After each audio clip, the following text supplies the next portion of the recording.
E nessa data festiva que nós estamos celebrando os 15 anos da Igreja Batista Nova Canaã Sorocaba, eu passei esse final de semana refletindo com os irmãos sobre igreja.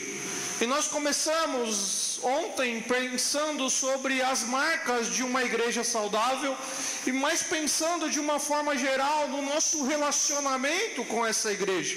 E nós falamos que uma igreja saudável, os seus membros é apaixonado pela glória de Deus. E isso é demonstrado através do ensino das Escrituras, através da oração, através de uma vida de adoração. Nós falamos que a igreja, o envolvimento dos membros com essa igreja saudável, ele é alimentado por uma nutrição, ou seja, a igreja é alimentada por essa palavra. Deus coloca pessoas para servir a igreja, e a igreja é edificada por meio do seu povo. Mas a igreja, ela olha para o alto, ela recebe poder do alto, ela está nutrida pela palavra de Deus, pela edificação do povo de Deus, mas a igreja precisa testemunhar, a igreja precisa viver esse evangelho. Que evangelho? O que nós falamos pela manhã. Esse evangelho que nós somos chamados a crer, mas que gera mudança de vida, e não somente gera mudança de vida, como deve ser prioridade em nossas vidas. Mensagens sim, confrontadoras, desafiadoras, mas para pensarmos no nosso envolvimento com a igreja local. E hoje eu quero pensar com os irmãos, para encerrar esse tempo aqui, para entregar vocês no próximo domingo para o pastor de vocês, certamente prega bem melhor que eu, serão muito mais abençoados, mas eu quero pensar sobre uma igreja edificada por Deus.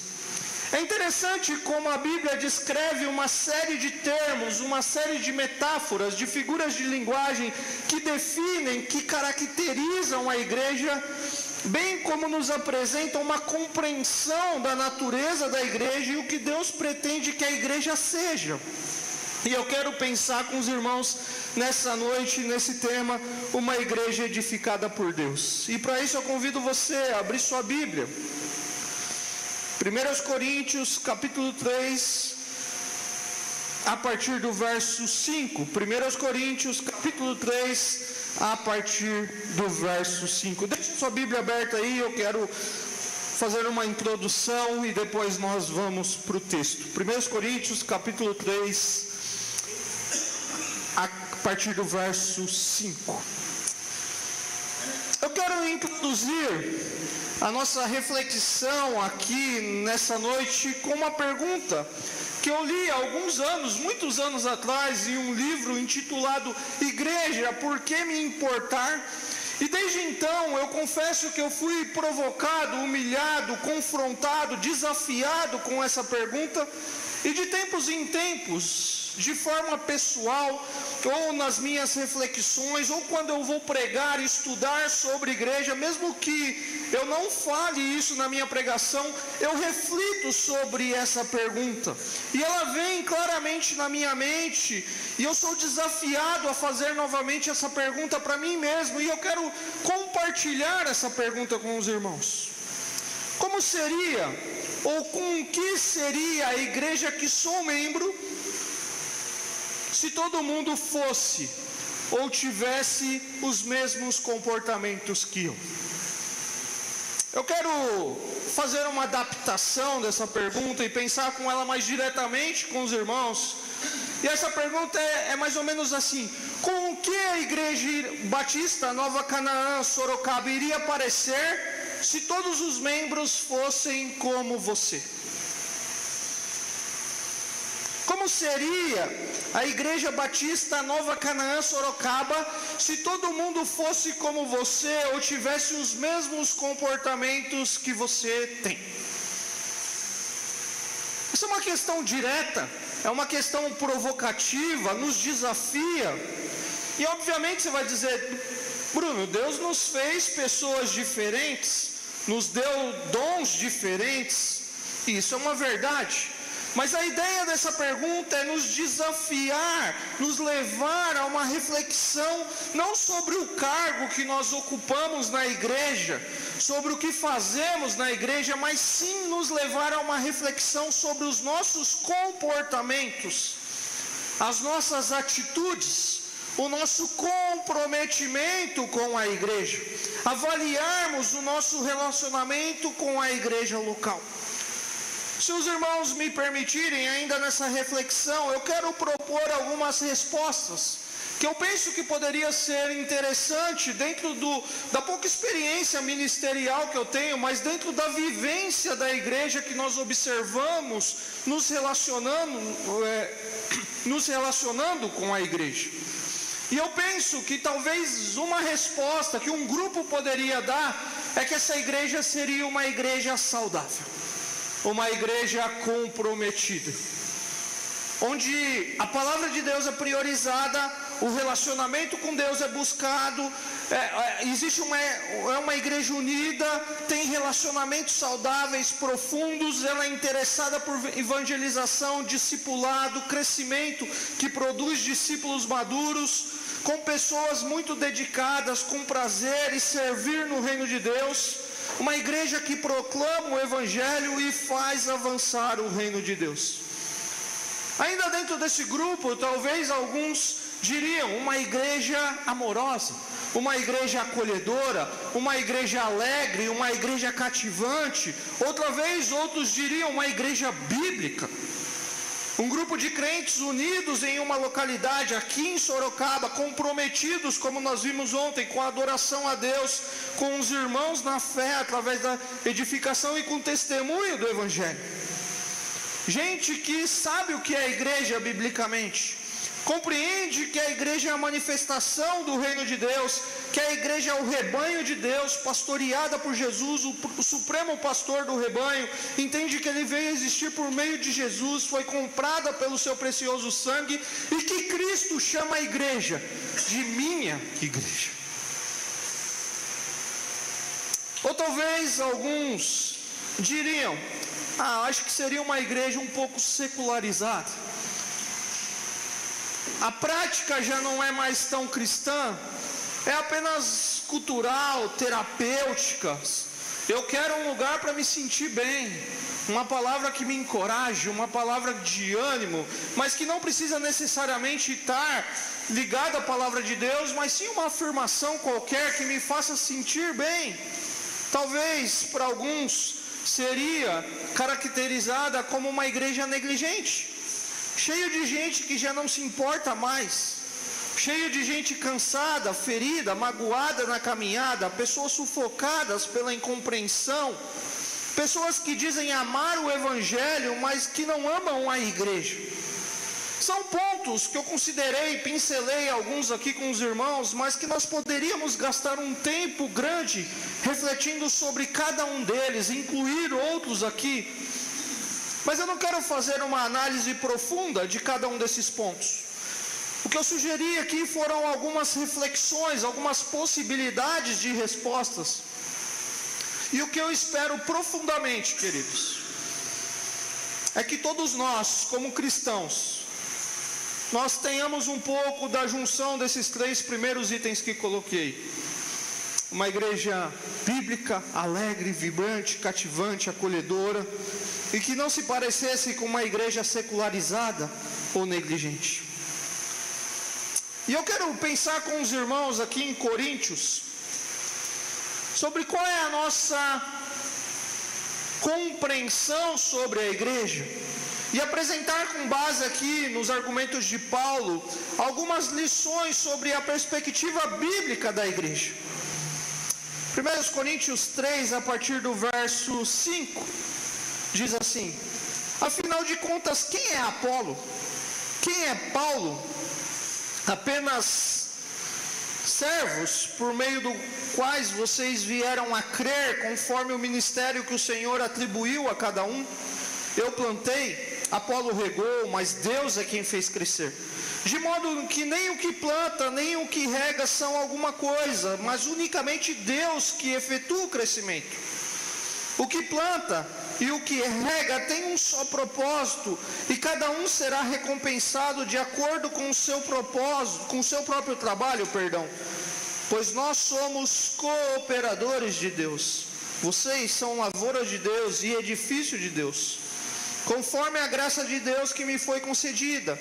Eu, como sábio construtor, lancei o alicerce, e outro está construindo sobre ele. Contudo, veja cada um como constrói, porque ninguém pode colocar outro alicerce, além do que já está posto, que é Jesus Cristo.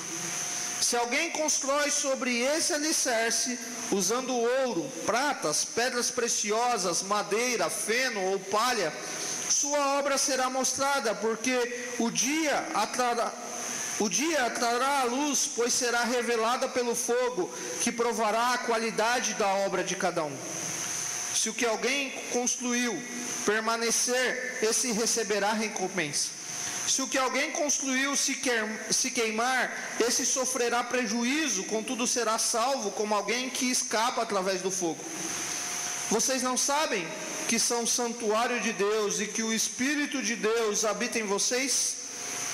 Se alguém destruir o santuário de Deus, Deus o destruirá, pois o santuário de Deus, que são vocês, é sagrado. Palavra de Deus para nós nessa noite.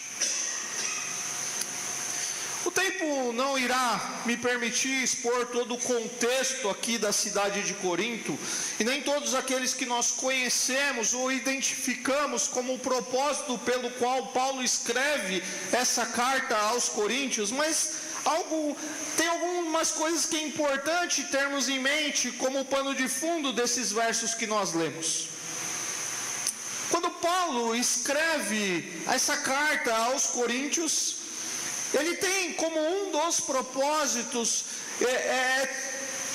escrever ou falar sobre informações, relatos de diversas fontes sobre os problemas e a condição da igreja de Corinto que chegou para ele. Alguns exemplos de como essa igreja vivia. Por exemplo, essa igreja estava dividida em grupos que se dividiam em torno dos líderes, ou de alguma forma trabalharam direto ou indiretamente com a igreja. Uns diziam ser de Paulo, outros diziam ser de Apolo, outros de Pedro.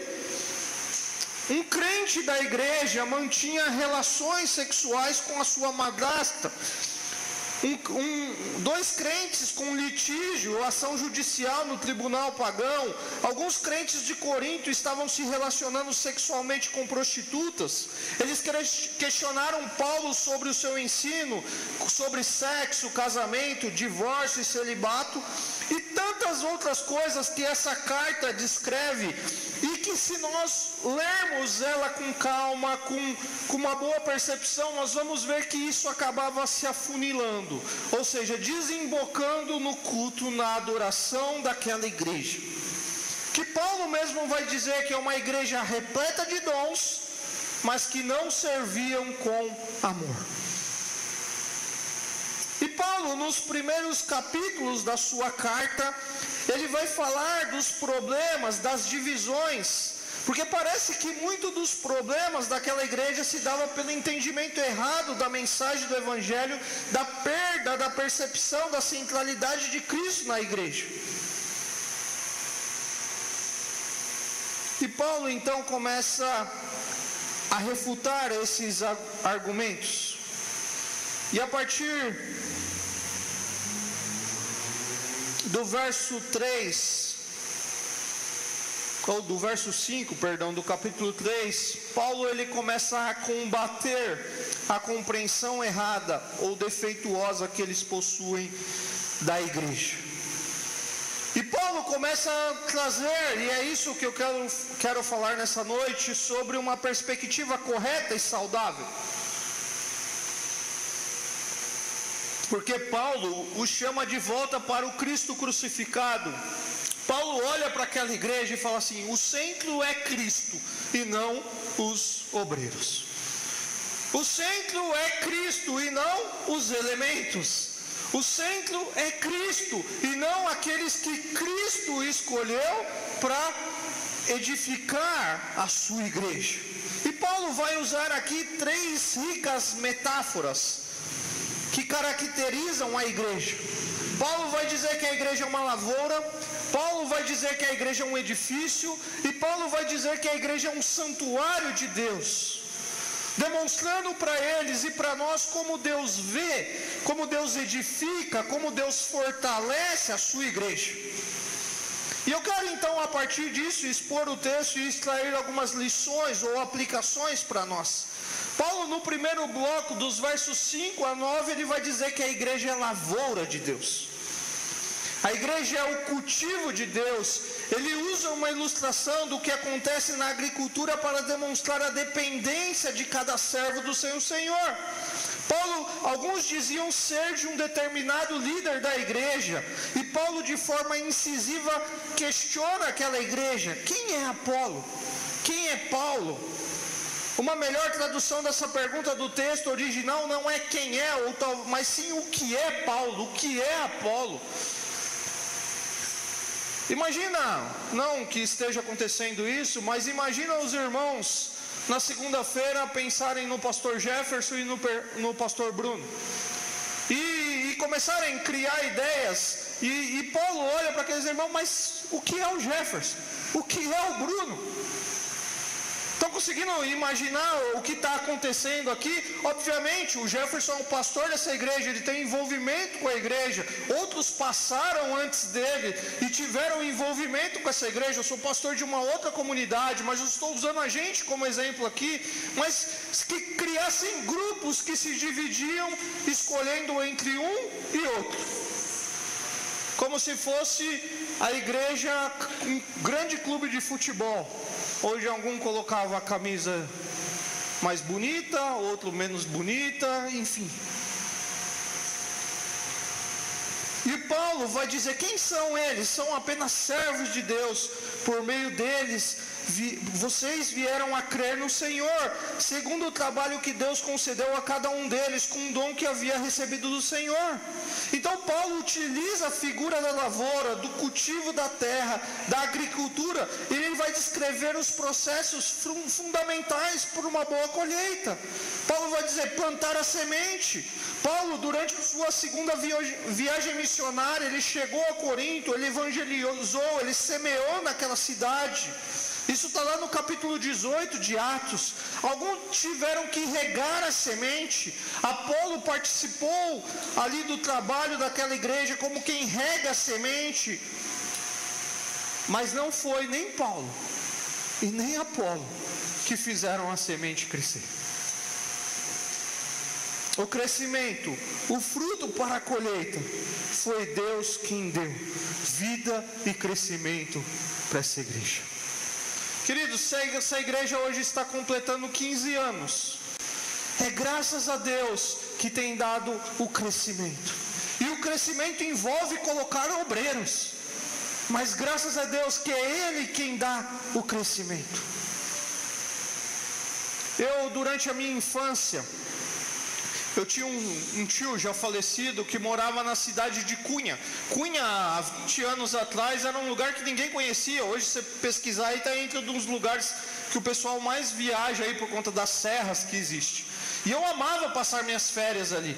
E eu gostava de estar com meu tio quando ele estava plantando, e ele plantava alimento ali, fazia aquilo que era necessário para os animais. E ele plantava milho, por exemplo, para alimentar os animais.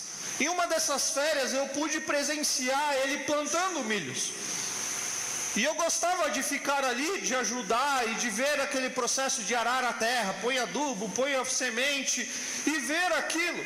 E é interessante porque não lembro exatamente se foi nesse plantio, mas numa férias seguinte, eu tive a oportunidade de não só ver, eu tinha visto meu tio plantar, mas agora eu vi ele colher o milho.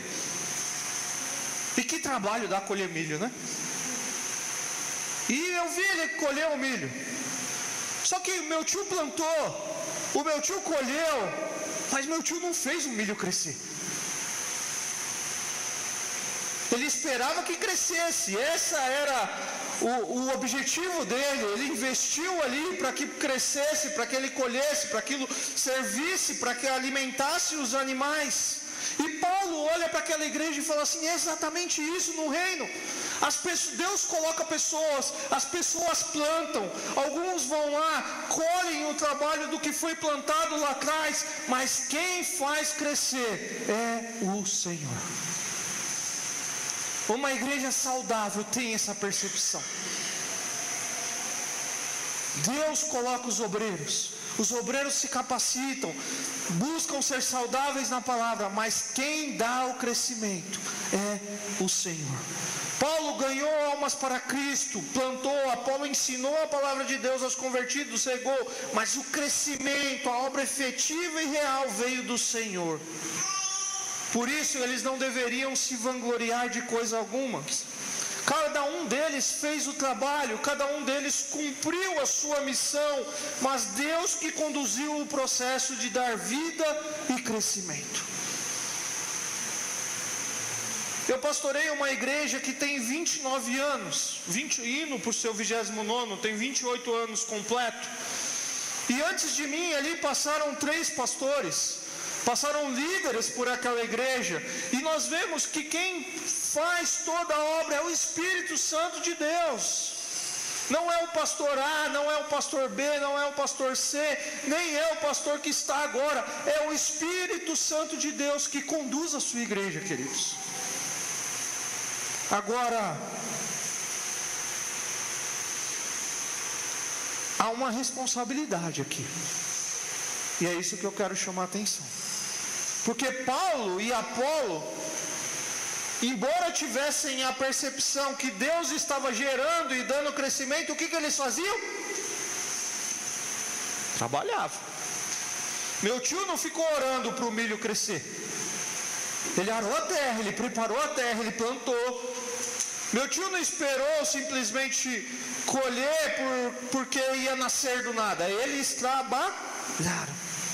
É Deus que dá vida e crescimento, e nenhum líder deve se vangloriar de suas funções, tanto o que planta e o que rega tem o mesmo propósito. É Deus que vai recompensar cada um para o seu trabalho, mas os líderes ou aqueles que Deus colocou na igreja trabalham. E aí nós precisamos ter com isso 2 percepções. A igreja é de Deus, Ele dá o crescimento, Ele salva, mas Ele escolhe e Ele direciona os trabalhadores.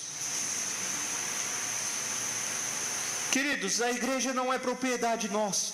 Nós somos servos de um Senhor, a quem deve ser glorificado em tudo o que fazemos. Deus poderia agir sozinho, mas Ele edifica a sua igreja, usando pessoas. Como essa igreja vai crescer? Como essa igreja vai ser conduzida nos próximos anos? Usando pessoas.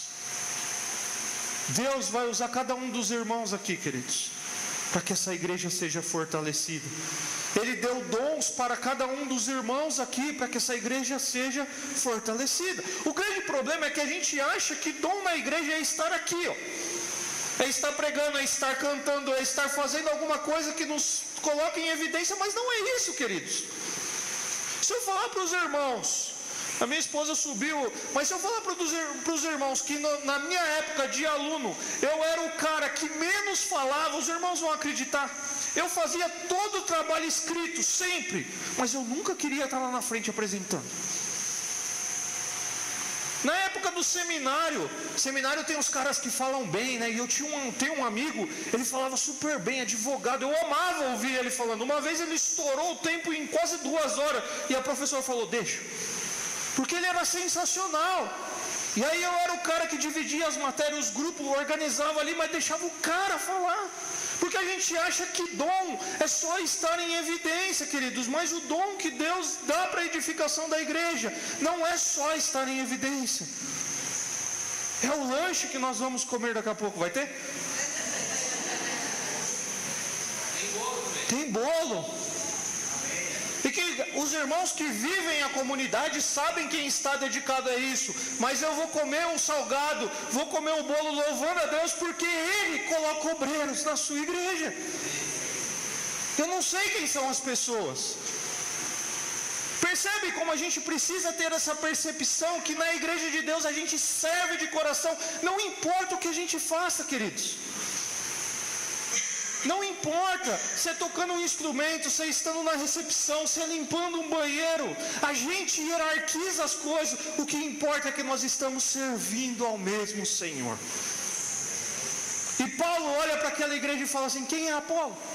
Quem sou eu? Nós somos obreiros, nós somos cooperadores dessa lavoura que nós plantamos, nós colhemos, mas Deus quem faz crescer.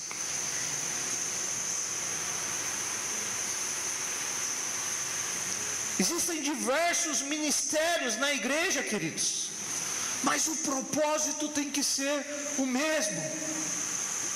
Não é o nome do Jefferson, não é o nome de nenhum outro líder da igreja, é o nome de Cristo Jesus. Nós somos diferentes uns dos outros. Isso não deveria gerar em nós divisão, deve gerar multiplicação de cuidado, de trabalho, de amor. Eu vou dar um exemplo para os irmãos. Nós mudamos a dinâmica da nossa EBD aos domingos pela manhã. Nós, além das classes por faixa etária, nós criamos classes temáticas. Então nós temos 2 classes temáticas para atender uma necessidade que nós temos na igreja.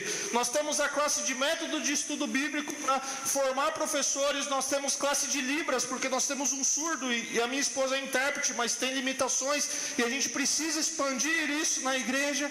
E algo que eu falei para os irmãos quando nós começamos com esse conceito, eu falei: nós não vamos dividir, nós vamos multiplicar. Nós temos 3 salas: a sala de adultos, a sala de métodos de estudo bíblico, a sala de Libras, que se multiplicaram. As pessoas estão aqui, as pessoas estão ali, as pessoas estão do outro lado, 10, 12, 13, 14, 15 em cada turma, mas com o mesmo propósito do quê? De servir ao Senhor. A gente não pode criar isso dentro da igreja. Não, agora a minha sala ficou menor porque o pastor criou as 2 salas lá divididas. Não, a gente tem o mesmo propósito. Qual é o propósito? Servir ao Senhor. Nós não fomos chamados por Deus para viver e trabalhar isolados. Pelo contrário, juntos em comunhão com uns com os outros. E a minha pergunta para você é: o que você recebeu do Senhor?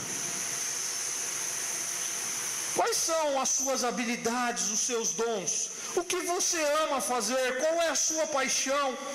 Quais os seus recursos, a sua profissão, a sua experiência de vidas, as necessidades que estão próximas a você, que você pode inclusive servir a igreja com isso?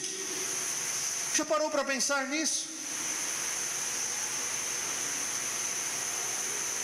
Mas Paulo avança e diz assim: a igreja não é só essa lavoura. Agora ele também usa uma ilustração da igreja como uma construção.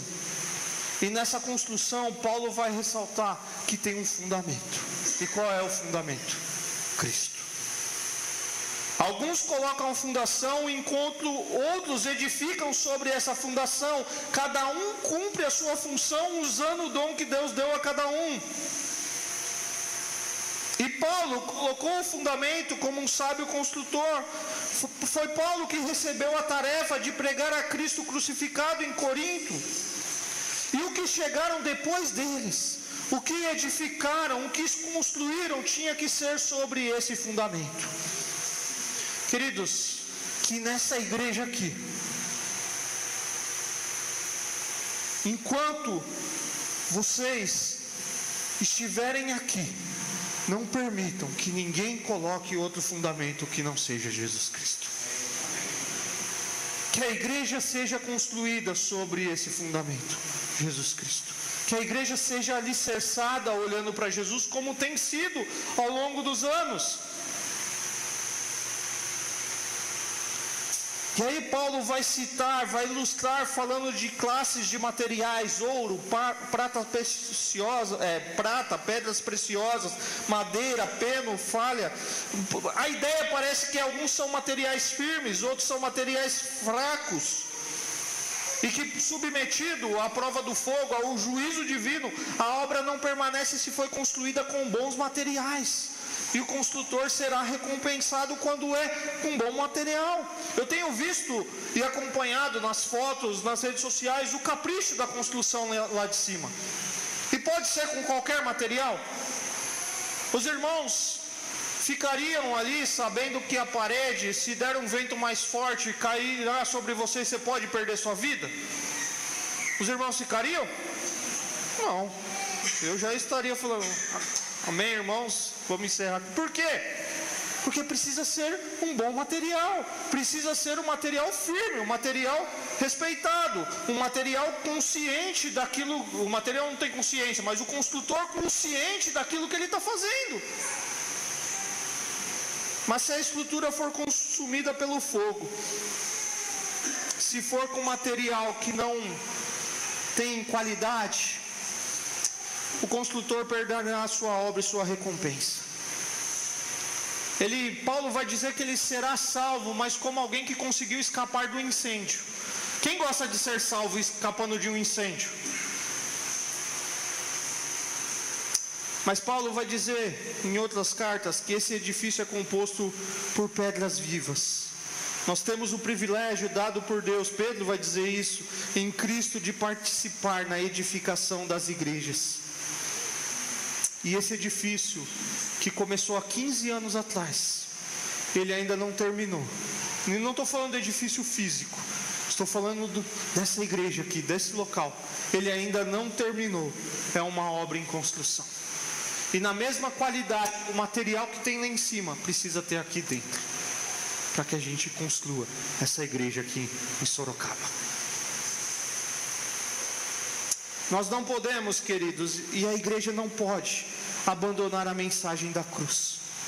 É loucura construir a casa sem um alicerce certo. O alicerce é aquilo que fundamenta e sustenta, é a base, e o apoio. A base e o apoio da igreja é Jesus Cristo. O fundamento é Cristo. E a pergunta para nós é: o que estamos construindo ao longo da nossa vida terrena? E aí, com isso eu volto à pergunta da introdução dessa mensagem. Você é uma pessoa que possui compromisso com a igreja? Investe com qualidade na igreja? Ou é alguém que tem uma vida cristã descomprometida ou sem qualidade com a igreja? E eu não estou falando apenas no serviço na igreja, mas no compromisso e na qualidade do seu relacionamento com Deus, que demonstra vivendo igreja. Qual tem sido a qualidade e a motivação daquilo que você faz aqui na igreja? Quão cuidadoso você tem sido com as suas atitudes, serviços em relação à igreja? Paulo, depois de nos ensinar que a igreja é lavoura de Deus, que a igreja é edifício e Jesus é o alicerce desse edifício, agora ele vai usar a figura do santuário. Ele vai dizer que a igreja é templo de Deus, uma extensão da ilustração anterior, uma vez que um santuário é um edifício.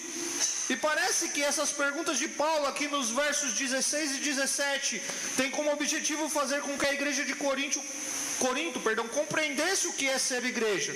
Olha o que diz 16 e 17. Vocês não sabem que são santuário de Deus e que o Espírito de Deus habita em vocês? E se alguém destruir o santuário de Deus, Deus o destruirá, pois o santuário de Deus, que são vocês, é sagrado. Vocês certamente sabem que são templos de Deus e que o Espírito de Deus habita em vocês. Aquela igreja precisava entender que com a obra de Cristo na cruz, o lugar de habitação de Deus agora não é um edifício, é um povo. Eles eram um santuário, o templo de Deus, ele habitava neles e por meio deles. Queridos, é uma triste notícia, mas conhecida de todos. Triste no bom sentido, e explico por quê. Mas a presença de Deus não está ligada a um templo em particular, mas sim onde estão os filhos de Deus. Aí você fala: pastor, vamos parar a construção, porque a presença... Não, a gente precisa de um lugar bonito, seguro, firme, agradável, para que o povo de Deus se reúna, mas onde Deus habita, aqui dentro. A igreja Nova Canaã está aqui, reunida nessa noite. Mas a igreja Nova Canaã, se tiver um pequeno grupo, um culto nos lares, um encontro durante a semana, ela está lá, na casa de um dos irmãos. A igreja de Corinto precisa entender que com a obra de Cristo na cruz, o lugar de habitação de Deus não é um edifício, é um povo. Eles eram um santuário, o templo de Deus. Ele habitava neles e no meio deles. Queridos, 15 anos de história. O templo ainda não está pronto. Tem aqui embaixo, mas Deus continua habitando e salvando e reunindo a sua igreja aqui para adorar o nome dele. O projeto para subir tem que existir. É grande, é desafiador, mas o propósito tem que ser a igreja reunida para adorar o nome do Senhor. A igreja é o lugar onde Deus habita e se revela. Deus está presente neste local, não porque nós somos um templo estruturado, mas porque aqui estão os seus filhos nessa noite. A igreja não é um encontro social, pessoal, de pessoas que pensam de forma parecida. É o santuário do qual Deus revela a sua presença. Aqui nós somos diferentes. Nós temos pensamentos diferentes, mas nós temos algo em comum. E isso tem que nos nivelar. E esse algo em comum é Cristo Jesus, habitando em nosso coração. Apesar de todas as imperfeições da igreja, ela é o local onde Deus habita por meio do seu Espírito. E nós temos o privilégio de servir na igreja, o lugar da sua habitação. Tem uma frase do John Stott que eu gosto de parafraseá-la. John Stott diz assim, eu estou parafraseando ele aqui: infelizmente, para muitos a igreja se tornou como um clube de futebol, onde o interesse, ao invés do time, é Deus. São sócios religiosos que se reúnem para fazer coisas juntas, pagam as suas mensalidades e recebem os privilégios por serem sócios do clube. E tem líderes para o entretenimento e para ser o facilitador desses pontos que eu acabei de mencionar. Sabe, queridos, havia muitos naquela igreja que não estava vivendo, na igreja de Corinto, que não estava vivendo igreja na forma que Deus planejou, porque não entenderam o que é igreja, porque não tiveram seus corações totalmente moldados e capturados por a mensagem da cruz de Cristo. Mas eu quero te lembrar que eu e você pertencemos a Cristo e precisamos do corpo, da igreja de Cristo. Nós precisamos de um corpo de Cristo para ser o corpo de Cristo. Não dá para ser igreja sozinho. E parece que tem uma leva hoje na nossa sociedade dizendo assim: não, você pode ser igreja lá na sua casa. Não, a gente precisa disso aqui, queridos. A gente precisa desse ajuntamento. A gente precisa do pastoreio. A gente precisa da edificação. A gente precisa caminhar junto. A gente precisa estar reunido com o corpo. E eu repito a pergunta, caminhando para uma conclusão: com o que a Igreja Batista Nova Canaã, Sorocaba, iria parecer se todos os membros fossem como você? Uma igreja saudável e comprometida? Uma igreja amorosa, alegre e cativante? Uma igreja bíblica? Uma igreja secularizada? Uma igreja negligente? Uma igreja que entende essas figuras que Paulo colocou aqui? Eu quero dar um exemplo pessoal para concluir a nossa reflexão aqui. Eu costumo dizer, e isso é uma verdade, não é uma falsa modéstia, eu tenho claramente consciência das minhas limitações como um orador e como pregador. E eu já prego há alguns anos, antes mesmo de ser ordenado ao ministério pastoral, eu já pregava nas igrejas que eu fazia parte. O Jefferson mesmo me levou não sei, Deus é bom, né? Mas ele me levou para pregar em tantos locais que ele passou, antes mesmo de eu entrar no seminário. Eu ia preguei em acampamento. Mas uma certeza eu tenho, eu só subi no púlpito essas vezes, e essa noite aqui, por causa da misericórdia e da graça de Deus que me chamou para pregar esse evangelho. Mas sabe o que isso gerou em mim? Eu sempre busquei, por mais que eu entenda as minhas limitações, nas minhas pregações ser bíblico, buscar ter profundidade bíblica, e eu fui evoluindo à medida que eu fui conhecendo as escrituras, obviamente, mas isso criou dentro de mim, queridos, uma certa repulsa, uma certa crítica de uma pregação onde o pregador não expõe o texto. E eu não digo simplicidade na exposição, eu digo que ele usa o púlpito para falar de outras coisas que não é o texto. Em uma ocasião eu estava num culto e eu presenciei esse tipo de coisa. Um pregador que eu conheço, colega, gastando 45, 50 minutos da sua vida, do seu tempo, do nosso tempo ali, lendo um texto, saindo totalmente do contexto e falando das suas experiências pessoais, como eu estou exemplificando aqui, mas ficando somente nisso. Aquele dia eu saí da igreja muito bravo. Eu saí da igreja com aquele dia com o sentimento, o que eu vim fazer aqui? E entrei no carro, já comecei reclamando com a Daísa. Falei, você percebeu? Triste com aquilo.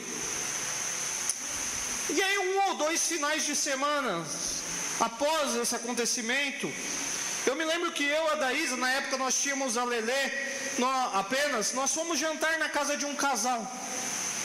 E o casal estava nesse culto, ouviu essa mensagem e a gente começou a conversar. E eles tinham passado por um momento difícil na vida deles. E ali na conversa um deles compartilhou o quanto Deus havia falado com eles na mensagem X, no dia Y, sobre aquele ponto. E aí eu me lembrei, eu falei, aquela mensagem, aquela que o cara ficou falando da vida dele o tempo todo. E naquele momento, o Espírito Santo me incomodou de tal forma, que me fez perceber o quanto eu havia me tornado crítico. Naquele tempo, a minha prioridade e o meu modo de olhar a igreja era ouvindo sermões que me agradavam dentro da minha teologia. Isso não justifica a falta de preparo do pregador, o zelo do pregador, ele deveria ter se preparado, mas naquela noite eu percebi que se todo mundo da igreja fosse como eu, era um monte de gente crítica, que tinha colocado Deus dentro de uma caixinha. Como se ele só falasse dessa forma, se fosse com os pregadores que eu admiro. Mas Deus me fez enxergar naquele momento, ou refletindo sobre isso, que o milagre da pregação, queridos, como Paulo falou aqui, não está no pregador, está na palavra e no seu Espírito Santo operando em nossos corações. Então zelem pela palavra, queridos, que seja uma igreja que, se todo mundo for como você, seja alguém que ame a palavra, que deseja que a igreja viva a palavra, mas que não tenha essa visão crítica que Deus só fala dentro de uma caixinha que nós colocamos. Porque uma boa pregação não é caracterizada pelo que eu penso ou eu acho, mas pela ação poderosa do Espírito Santo no coração do pregador e dos seus ouvintes. É a ação de Deus. Se aquela igreja, como seria, ou com que a igreja que eu sou membro iria parecer se todo mundo fosse, ou tivesse os mesmos comportamentos que eu, dentro da minha realidade naquele momento, não seria de uma pessoa que não valoriza a igreja, o culto público, mas seria de uma pessoa crítica, que sai do domingo criticando o que ouviu, que sai do culto reclamando, por não ouvir a exposição da palavra de Deus através do seu gosto pessoal. O meu convite para você encerrar o nosso tempo de reflexão aqui, se você fizer essa análise comigo nessa noite, como que a igreja Batista Nova Canaã iria aparecer se todo mundo tivesse os mesmos comportamentos que você?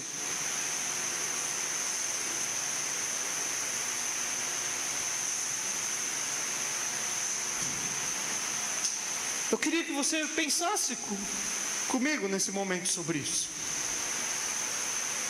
Como seria essa igreja daqui 30 anos, ou daqui 15 anos, vamos ser mais exatos, com 30 anos de idade, se todo mundo continuasse sendo igreja, ou você continuasse sendo igreja como você é hoje? Como seria essa igreja? É pesado esse discurso. Esse foi o confronto que eu tive quando eu li sobre isso, reflito sobre isso. Mas era exatamente o que estava acontecendo aqui na igreja de Corinto. Tinha um monte de gente que esqueceu o que é ser igreja. Tinha um monte de gente que criou partidos na igreja. Teve um monte de gente que esqueceu qual era o fundamento da igreja. Tinha um monte de gente que esqueceu que o Espírito Santo habita dentro deles. E começaram. E aí você pode ler Coríntios depois, você vai ver o que começou a acontecer naquela igreja. Como eles começaram a viver a igreja. Mas a minha oração nessa noite é que a gente olhe para Deus e fale assim: Senhor, me dá um coração de servo, me dá um coração de alguém que entende a sua mensagem e vive igreja a partir da tua palavra. Me dá um coração de alguém que ama de verdade a sua igreja.